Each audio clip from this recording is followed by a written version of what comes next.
টিফের লিডারের স্ক্যাবিশ কেলেঙ্কারি যেহেতু একটুখানি বলছি, আজকে হচ্ছে পুরাটাই ফাঁস করে দেয়। বাংলাদেশে এমন কোনো জেল নাই যে আমার ঢুকাই। ভাইরে, জেলে তোকে ঢুকাক কিংবা না ঢুকাক, আমরা সকলে মিলে যে তোকে এই ভিডিওতে ঢুকাবো এটা তুই নিশ্চিত থাকতে পারিস। হায় হায়, ওস্তাদ কাম হয়ে গেছে, আমার সারা। হ্যাঁ, মারা তোমাদের সারা ভাইজান। কি আমার ভাই ব্রাদাররা, রোস্টার ভাতিজা ইউটিউব চ্যানেলে নতুন একটা ভিডিওতে তোমাদেরকে স্বাগতম। যারা ভিডিওটা এখনো লাইক করো নাই অবশ্যই একটা লাইক দিয়ে দিও।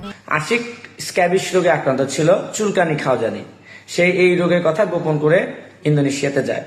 প্রথমে কেউ জানতো না যে আশিকের স্ক্যাবিশ রোগ আছে। সেখানে তো অনেকগুলো দেশে প্লেয়াররা আসছে, তো তাদের নিরাপত্তা, সেফটি সবকিছুই খুবই গুরুত্বপূর্ণ ছিল। তো যেটা হচ্ছে ধরাটা খেতে খেলবে, এটা আপনাদের জানা দরকার। আশিক ওইখানে গিয়ে নিজেই গিয়ে ওদেরকে বলছে যে আমার তো স্ক্যাবিশ, আমার চিকিৎসা লাগবে চুলকানির, একটু ডাক্তার দেখানোর ব্যবস্থা করেন। ভাই হালাই কত বড় মালখুর দেখেন, ওই বাংলাদেশের হইয়া ফ্রি ফায়ার খেলতে গেছে টুর্নামেন্ট ইন্দোনেশিয়ায়, ওইখানে গিয়া ওর স্ক্যাবিশ রোগের চিকিৎসা চায়। ये सब क्या देखना पड़ रहा है? अच्छा है मैं अंधा हूँ। সবে তো শুরু ভাইজান, এতটুকু শুনে যদি ঘাবড়ে যাও তাহলে কি হবে? এখন তোমাদের মনে চিন্তা হতে পারে যে ওকে কি আসলেই চিকিৎসা দিয়েছিল ইন্দোনেশিয়া থেকে? না রে ভাই, ওখানে বেটারা চিকিৎসালয় খুলে বসে নাই, ওখানে টুর্নামেন্ট খেলা চলছে, বুঝতে হবে। কি বলে এই ছেলে স্ক্যাবিশ, সে আবার আমাদের কাছে এসে ট্রিটমেন্ট চাচ্ছে। সাথে সাথে পুরো আরসি টিমটাকে ওয়ান কাইন্ডে আলাদা করে দেওয়া হয়। হ্যাঁ ভাই, এই আলাদা করে দেওয়ার পেছনেও একটা কারণ আছে। আরসির আশিক করলো কি, যখন দেখলো যে সে বিপদ হয়ে গেছে, চিকিৎসা খুঁজতে গিয়ে তার তো বয়কট হয়ে যাচ্ছে, মানে সে বিপদ হয়ে গেছে, তাকে কোয়ারেন্টাইন করে ফেলছে। সে এই দায়ভার আবার চাপাইলো ফাহিমের উপরে। সে ওদেরকে বললো কি ফাহিমেরও স্ক্যাবিশ রোগ আছে। এখন আপনারা চিন্তা করছেন হালাই কত বড় মির্জাফর, তাই না? আসলে ওর মাথায় তো ব্রেন বলতে কোনো শব্দটা নাই, ওর মাথায় আছে গু। গু থেকে যে তাৎক্ষণিক বুদ্ধিটা পেয়েছে, সেই বুদ্ধি দিয়ে সে চিন্তা করেছে যে মারা আমি একলা কেন খাবো, সবাইকে নিয়েই খাই। Please put your head on your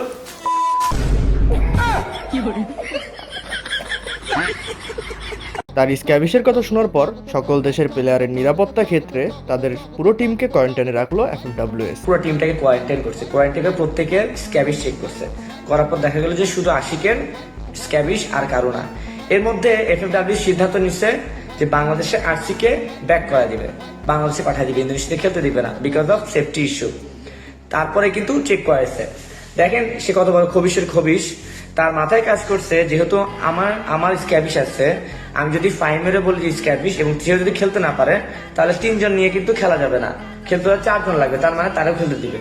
সে সেই বুদ্ধি খাটাইয়া করছে কি ফাহিমের গায়ে চাপাই দিচ্ছে যে ফাহিমের স্ক্যাবিশ। পরে তো ট্রিটমেন্ট হলো, ট্রিটমেন্ট হবার পরে ট্রিটমেন্ট না, চেক করলো, চেক করার পর দেখা গেল যে স্ক্যাবিশ শুধুমাত্র আশিকের আর কারো না।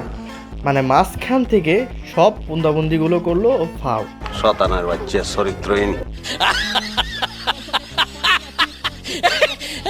যাই হোক, ওকে কোয়ারেন্টাইনে রাখলো FFWS। বাংলাদেশের মানিজ্যত বলতে কিছু রাখে নাই। এই RC leader Ashiq, RC manager Mehedi, দুই হালাই একটা মাদার।